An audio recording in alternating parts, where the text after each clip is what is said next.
सभी लोग the political master में आप सभी का स्वागत है। आज इस वीडियो में क्लास 12 के पॉलिटिकल साइंस का मिड टर्म एग्जाम का जो मॉर्निंग शिफ्ट का क्वेश्चन पेपर है उसका मार्किंग स्कीम हम देखने वाले हैं जो सीबीएसई द्वारा जारी किया गया है। तो प्लीज इस वीडियो को एंड तक जरूर देखिए क्योंकि वीडियो बहुत ही इंपॉर्टेंट होने वाली है। बोर्ड एग्जाम में किस तरह से आपको आंसर राइटिंग करनी है, किस आधार पर कैसे आपको पूरे के पूरे मार्क्स मिलेंगे। तो अगर आपको बोर्ड एग्जाम में पूरे नंबर लाने हैं पॉलिटिकल साइंस हिस्ट्री में तो ये वीडियो आपके लिए बेहद ही महत्वपूर्ण है। तो प्लीज एंड तक जरूर देखिएगा। चैनल पर नए हैं तो चैनल को जरूर सब्सक्राइब कर दीजिएगा, बेल आइकन को प्रेस कर दीजिए। चलो इस वीडियो को शुरू करते हैं। तो सबसे पहले दोस्तों आप देख सकते हैं कि मिड टर्म एग्जामिनेशन है class 12 political science morning shift का ये पेपर है। ठीक है, यहाँ पर जो क्वेश्चन दिए गए आप सभी को पता है कि जो आपका पेपर जो है 3 घंटे होगा और ये जो पेपर है वो पूरा ABCDE यानी 5 खंड में आपका क्वेश्चन पेपर विभाजित था और इस तरह से जो है प्रत्येक क्वेश्चन जो यहाँ पर पूछे गए। ये सारे क्वेश्चन आप देख सकते हैं। निम्नलिखित घटनाओं को कालक्रम में व्यवस्थित कर दिए गए कोड से सही विकल्प चुनकर लिखिए। विश्व व्यापार संगठन में चीन का प्रवेश, चीन में खेती का निजीकरण, चीन द्वारा खुले द्वार की नीति को अपनाना, चीन द्वारा अमेरिका के साथ राजनीतिक और आर्थिक एकांतवास की समाप्ति। इस तरह से आपके पास जो भी, अगर आप मॉर्निंग शिफ्ट हैं तो मॉर्निंग शिफ्ट के बच्चे हैं तो आपके पास क्वेश्चन पेपर होगा। इस तरह आपको क्वेश्चन पेपर निकाल लेना है और क्वेश्चन पेपर में 1 बाय 1 यानी एक से लेकर जितने भी क्वेश्चन हैं उन सभी का मार्किंग जो स्कीम है वो हम देखने वाले हैं। तो चलिए सबसे पहले क्वेश्चन यहाँ पे देख सकते हैं आप सभी लोग जो है एक एक करके सभी क्वेश्चन यहाँ पर पूछे गए कि भारत और चीन के संबंध के बारे में निम्नलिखित कथनों में से कौन सा कथन सही नहीं है। वैश्विक स्तर पर वित्त व्यवस्था की देखरेख कौन करता है। वह कौन सा बैंक है जो वैश्विक मानव विकास, कृषि और ग्रामीण विकास के लिए काम करता है। इसी प्रकार से सूची 1 को सूची 2 से मिलाना है। सुरक्षा का बुनियादी अर्थ क्या है। वैश्विक ताप प्रवृत्ति से सबसे अधिक खतरा क्या है। निम्नलिखित रिक्त स्थानों को नीचे देके किसी उपयुक्त पद से भरिए। राइट, विश्व पूंजी वस्तु और लोग विश्व के विविध भागों में आवाजाही की आसानी में हुई तरक्की के कारण संभव हुई है। ज्ञान, विज्ञान, राजनीति और प्रौद्योगिकी। इस तरह से जो है सभी क्वेश्चन यहाँ पर 1 to 1 करके दिए गए हैं। एक क्वेश्चन पेपर आपके पास होगा और क्वेश्चन पेपर नहीं है तो यहाँ पर आप जो है लिंक में डिस्क्रिप्शन में वहाँ पर मैंने क्वेश्चन पेपर डाल दिया, वहाँ से जाकर आप उसे डाउनलोड कर सकते हैं और साथ ही आपको आंसर की भी देखने को मिल जाएगी जो आंसर की सीबीएसई ने जारी की है कि किस तरह से आपको आंसर राइटिंग करनी है आपके बोर्ड एग्जाम में। तो देर ना करते हुए सीधा हम मार्किंग स्कीम की तरफ चलते हैं कि किस प्रकार से आपको राइटिंग स्किल जो है आपको करनी है। ठीक है, तो यहाँ पर देख सकते हैं ये क्या है, मार्किंग स्कीम दी गई है। ठीक है, ये देखिए marking scheme mid term examination 2023-24 class 12 political science. ठीक है, तो इन सभी यानी 30 के 30 जो प्रश्न है सभी के मार्किंग स्कीम, सभी के आंसर राइटिंग कैसे करनी, सीबीएसई ने किस तरह से आंसर दिया है और किस तरह से आपको पूरे नंबर मिलेंगे वो सारे के सारे यहाँ पर दिए गए हैं। तो आप देख सकते हैं पहले क्वेश्चन के जो आपका आंसर के मॉर्निंग शिफ्ट का जो पहला क्वेश्चन है। ठीक है, अभी तक तो आपको आपके नंबर भी पता चल चुके होंगे। तो बी इसका पहला आंसर था बी, दूसरे का ए, तीसरे का भी ए, चौथे का डी, पांचवे का डी, छठे का सी, 7वां ए, 8वां सी, 9 जो है सी है, 10 डी, 11 डी, 12 बी। इसके बाद जो है 2 नंबर और क्वेश्चन तो आप देख सकते हैं आसियान संगठन से जो क्वेश्चन पूछा गया था। तो क्वेश्चन आसियान संगठन ने अनौपचारिक, टकराव रहित और सहयोगात्मक मेल मिलाप के द्वारा अपना विकास करके विश्व के सामने एक नया उदाहरण पेश किया है जिसे आसियान शैली कहा जाता है। आसियान देशों ने इसे सदस्य देशों के बीच समस्याओं को कम करने, सहयोग और विकास को बढ़ाने के लिए अपनाया है। तो आप देख सकते हैं पहला यानी 1+1 यानी पहला जो है यहां पर देख सकते हैं। ठीक है, यहां तक जो है आपको 1 नंबर मिलने वाला। ठीक है, ये है यहां से यहां तक आपके 1 नंबर है। क्वेश्चन को 2 पार्ट्स में डिवाइड किया गया है। उसके बाद आसियान शैली से यहाँ तक आपको 1 नंबर मिलेगा यानी पूरा क्वेश्चन जो 2 नंबर के इस तरह से आपको 2 नंबर है। आप देख सकते हैं कम से कम यहाँ पर जो है 40 शब्द यानी 40 शब्द जो है लिखे गए हैं। इसी तरह से आपको 2 नंबर क्वेश्चन में इतने शब्द लिखने हैं तब जाके आपको पूरे नंबर मिलने वाले। क्वेश्चन को पहले आपको समझना है उसके बाद आपको आंसर राइटिंग यानी कई बार होता है क्या है बच्चे जल्दबाजी में उनको क्वेश्चन आता हुआ दिखाई देता है और जल्दबाजी में लिख देते हैं, लेकिन क्वेश्चन पूछा कुछ और क्या होता है, तरीका कुछ और होता है, लेकिन हम लिख कर कुछ और आ जाते हैं। फिर हमें लगता है कि हमने बहुत अच्छा पेपर किया बट नंबर कम क्यों आए, नंबर कट क्यों गए। तो नंबर इसलिए कटता है क्योंकि हमने क्वेश्चन को सही से समझा ही नहीं। क्वेश्चन में पूछा क्या गया है वो हमने देखा ही नहीं और हमने तुरंत जल्दबाजी में अपने आंसर को लिख दिया। इस तरह से आपको पूरा आंसर पहले देखना है, उसके बाद ही आपको अपनी ऐसे राइटिंग वहाँ पर करनी है, ठीक है। इसलिए मैंने इस जो आंसर की है जो ऑफिशियली जारी की गई है कि किस तरह से आपको नंबर मिलने वाले वो सारी चीज़ यहाँ पर दिखाई गई हैं। इसी प्रकार से संयुक्त राष्ट्र संघ में सुरक्षा परिषद के 5 स्थायी सदस्य है। इसमें से कोई भी लिए हुए स्थायी से जो सदस्य है सुरक्षा परिषद द्वारा लिए जाने वाले निर्णय का निषेध कर रोक सकता है। इसे ही निषेधाधिकार या वीटो कहते हैं। आप सभी को पता है सुरक्षा परिषद में 15 सदस्य होते हैं, 5 स्थायी और 10 अस्थायी हैं। जो 5 स्थायी सदस्य होते हैं ब्रिटेन, रूस, फ्रांस, यहाँ ब्रिटेन, रूस, फ्रांस, चीन, अमेरिका, ठीक है। ये जो 5 स्थायी सदस्य हैं इनको वीटो की शक्ति प्राप्त है, ठीक है। तो ये इसे हम निषेधाधिकार भी कहते हैं, ठीक। इस तरह से आपको उत्तर लिखना। इसी प्रकार से जो क्वेश्चन था कि भाई कोई 2 मानवाधिकार के बारे में बताइए। तो मानवाधिकार के 2 प्रकार कौन कौन से हैं? पहला है राजनीतिक मानवाधिकार, जैसे अभिव्यक्ति और सभा करने की आजादी, ठीक है। इसी प्रकार से आर्थिक सामाजिक मानवाधिकार, जैसे काम के बदले समान वेतन और सामाजिक भेदभाव का अभाव। तो इस तरह से कोई 2 मानवाधिकार आपको उल्लेख करना था। तो ये इस तरह से आप लिखेंगे तो आपको पूरे नंबर आपके बोर्ड एग्जाम में भी मिलेंगे। इसको बखूबी आपको देखना है, एंड तक जरूर देखिएगा। इसके अलावा एक बहुत बड़ी अनाउंसमेंट मैं करने जा रहा हूँ, ठीक है। बहुत बड़ी अनाउंसमेंट है। तो दोस्तों मैं आपको बताने जा रहा हूँ कि 15 अक्टूबर से हम 15 अक्टूबर से 9:30 पर डेली हमारी लाइव क्लासेस हुआ करेगी। जी हाँ, पॉलिटिकल साइंस और हिस्ट्री की। यहाँ डेली 1 डे यानी एक दिन पॉलिटिकल साइंस की क्लास होगी और एक दिन हिस्ट्री की लाइव क्लासेस होगी। और हम उस लाइव क्लास में डेली क्या करने वाले, इंपॉर्टेंट क्वेश्चन करेंगे और वो उन टॉपिक को कवर करेंगे जहाँ से बोर्ड एग्जाम में डेफिनेटली जो है क्वेश्चन आता ही आता है। और साथ ही साथ आप मुझे अनअकैडमी पर भी फॉलो कर सकते हैं। मेरा रेफरल कोड है बिलाल नेट। अनअकैडमी पर भी आप मुझे फॉलो कर सकते हैं, ठीक है। अनअकैडमी का ऐप डाउनलोड कर दीजिए, वहाँ पर भी आप मुझे फॉलो कर सकते हैं। तो 9:30 जी हाँ 9:30 पर 15 अक्टूबर से हमारी जो है सफलता बैच का प्रारंभ होने वाला है। और उस सफलता बैच में हमारा मिशन रहेगा, मिशन 100%, यानी 80 में से 80 नंबर हमें लाने हैं पॉलिटिकल साइंस हिस्ट्री में आए। तो डेली लाइव क्लासेस 9:30 पर आपको जुड़ जाना है। एक छोटी सी अनाउंसमेंट थी, ठीक है। इसी प्रकार से आप देख सकते हैं औपनिवेशीकृत जनता अथवा जाति और मूलवासी अल्पसंख्यकों के अधिकार। तो इनमें से कोई 2 आपको लिखने थे, जिससे आपको पूरे नंबर मिलेंगे। इसी प्रकार से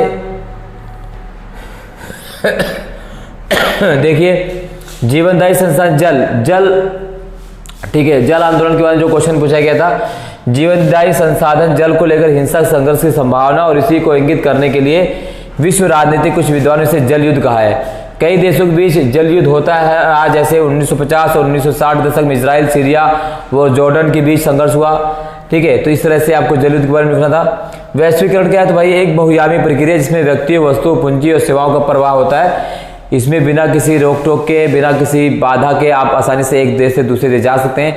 इसे वस्तु, व्यापार, पूंजी, मानव का स्वतंत्र प्रभाव कहा जाता है वैश्वीकरण का। तो इस तरह से आपको उत्तर था। इसी प्रकार से आप देख सकते हैं सर्वप्रथम 1957 में भारत के केरल राज्य में साम्यवादी सरकार लोकतांत्रिक चुनाव के आधार पर बनी थी। केरल में कम्युनिस्ट पार्टी को कुल 125 सीटों में से 60 सीटें हासिल हुई थी। तो इस तरह से 2 नंबर आपको यहाँ पर भी मिलेंगे। इस तरह से आपको लिखना है, ठीक है। इसी प्रकार से सुरक्षा परिषद की स्थायी और अस्थायी सदस्यता के लिए सुझाए गए मानदंड क्या हैं?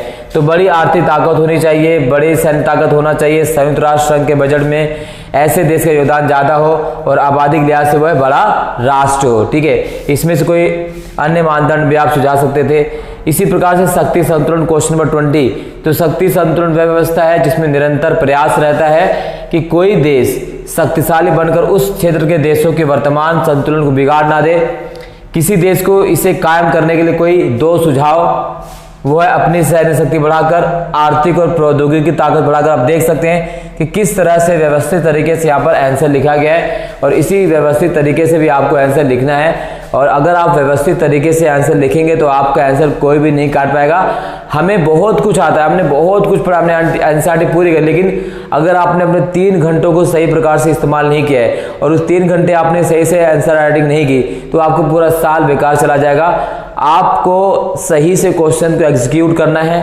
आपने जो पढ़ा है और जो क्वेश्चन पूछा गया है उसके आधार पर आपको आंसर राइटिंग करनी है, तभी आपको पूरे के पूरे नंबर मिलेंगे। और मैं गारंटी देता हूँ जिस तरह से हम तैयारी करेंगे उस तरह से आप चलेंगे तो आपको पॉलिटिकल साइंस हिस्ट्री में एक भी नंबर कटने नहीं दूंगा, ये मैं इसकी गारंटी लेता हूँ। बस आपको करना क्या है, चैनल को सब्सक्राइब कर लेना है और डेली लाइव क्लासेस में हमें ज्वाइन करना। 9:30 15 अक्टूबर से लेकर एग्जाम तक हमारी डेली लाइव क्लासेस रहेगी। फर्स्ट चैप्टर से हम शुरुआत करने वाले हैं, तो आज ही चैनल को सब्सक्राइब कर लीजिएगा, बेल आइकन को प्रेस कर लीजिए, क्योंकि देर नहीं है, समय ज़्यादा नहीं है। जितना भी समय हमारे पास बचा उसमें अच्छी से तैयारी करेंगे तो डेफिनेटली हम करेक्ट करेंगे, ठीक है।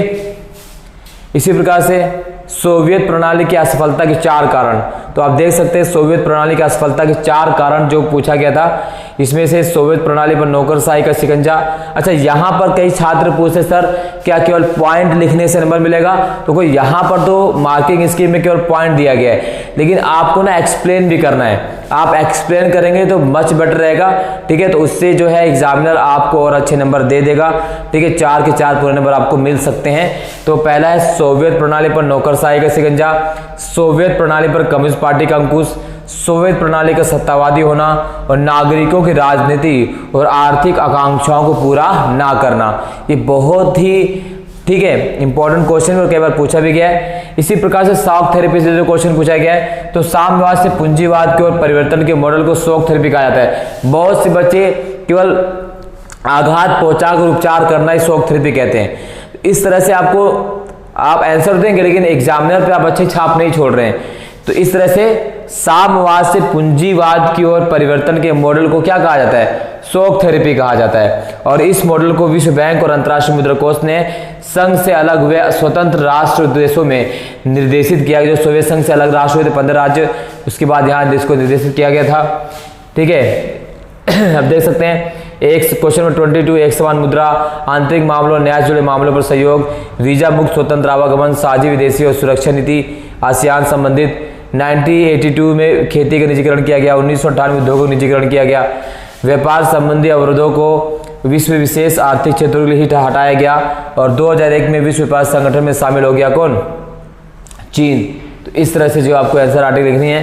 क्वेश्चन नंबर 23 देख सकते हैं किस तरह से आंसर दिया गया है, ठीक है। 4 नंबर के क्वेश्चन, सांस्कृतिक समरूपता और सांस्कृतिक वैविध्यीकरण, ये वैश्वीकरण के कारण में से एक माने जाते हैं। तो इस तरह से आपको देखो किस तरह से वहां पर आंसर दिया गया, इसी तरह से भी आपको आंसर लिखने हैं, ठीक है। इसी प्रकार से खंड डी जो 12 अंकों का था, ये जो है था आपका 2002, इस तरह से, ठीक। चलिए दृष्टिबाधित छात्रों के लिए था।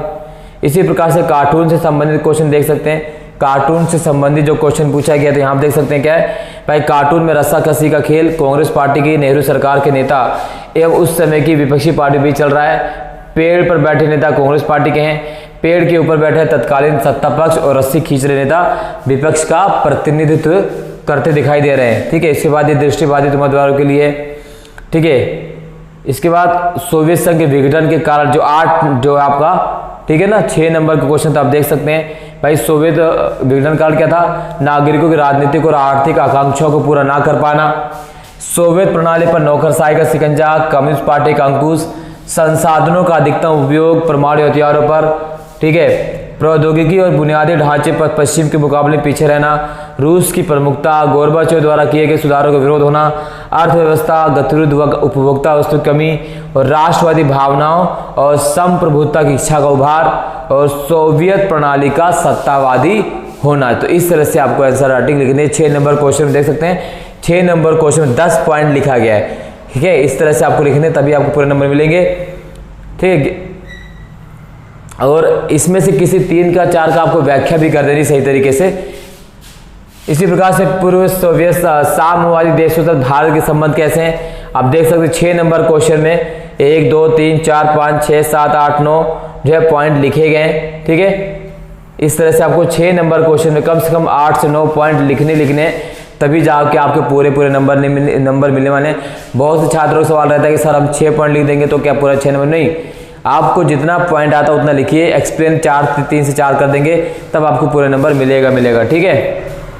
इसी प्रकार से दक्षिण एशिया में 7 देश हैं, दक्षिण एशिया क्षेत्र में शांति और सहयोग को बढ़ावा दिया जा सकता है। तो देख सकते हैं दक्षिण एशिया संबंधित जो क्वेश्चन पूछा गया था 6 नंबर का, तो ये उसके बाद 4 पॉइंट यहाँ पर, 5 पॉइंट यहाँ पर दे रखे हैं। इसी प्रकार से श्रीलंका में जातीय संघर्ष का दौर, आप देख सकते हैं कैसे क्वेश्चन पूछा गया, किस प्रकार से उत्तर यहाँ पर दिया गया है। इसलिए मेरे दिखाने का मकसद सिर्फ ये है कि आपको पता चल जाए कि आपको आंसर राइटिंग कैसे करनी है। एक बार आंसर राइटिंग करनी आपको पता चल जाएगी तो डेफिनेटली आज जो आप क्वेश्चन करेंगे उससे पूरे नंबर मिलेंगे और 80 में से 80 नंबर आने की पूरी संभावना रहेगी गारंटी के साथ। बस आपको आंसर राइटिंग में आपको ध्यान देना है, ठीक है। तो इस तरह से ये सारी चीज़ें वैश्विक राजनीति पर्यावरण की चिंता निम्न कारणों से की जा रही है। और जो प्रश्न 6 देख सकते हैं आप। इसके अलावा मुख्य तौर पर भारत के सामने 3 तरह की चुनौतियाँ थी। तो ये है एकता व अखंडता की चुनौती, लोकतंत्र की स्थापना और समानता पर आधारित विकास। चैप्टर 1 से क्वेश्चन इसी प्रकार से। हैदराबाद का विलय किस प्रकार रहा, किस प्रकार किया गया। तो ये रहा आपका 30 के 30 क्वेश्चन का हमने मार्किंग स्कीम आपको दिखा दी किस प्रकार से आपको आंसर राइटिंग करनी थी, ठीक है। और ऐसे ही आपको बोर्ड एग्जाम में भी आपको आंसर राइटिंग करनी है, ठीक है। तो इस तरह से हमारे पॉलिटिकल साइंस जो है mid term examination marking scheme 2023-24 जो मिड टर्म एग्जाम हुआ था वो आपके सामने हमने रखी। आई होप ये वीडियो आपको पसंद आएगी। इसी प्रकार से history evening shift, history morning shift सभी की जो मार्किंग स्कीम आपके सामने लेकर आएंगे ताकि आपको पता चल जाए कि आंसर राइटिंग कैसे करनी है। आई होप ये वीडियो आपको पसंद आएगी। अगर पसंद लाइक शेयर कमेंट जरूर कीजिएगा। चैनल पर नए तो चैनल को जरूर सब्सक्राइब कर दीजिएगा, बेल आइकन को प्रेस कर दीजिए। बहुत बहुत धन्यवाद। जय हिंद, शुक्रिया।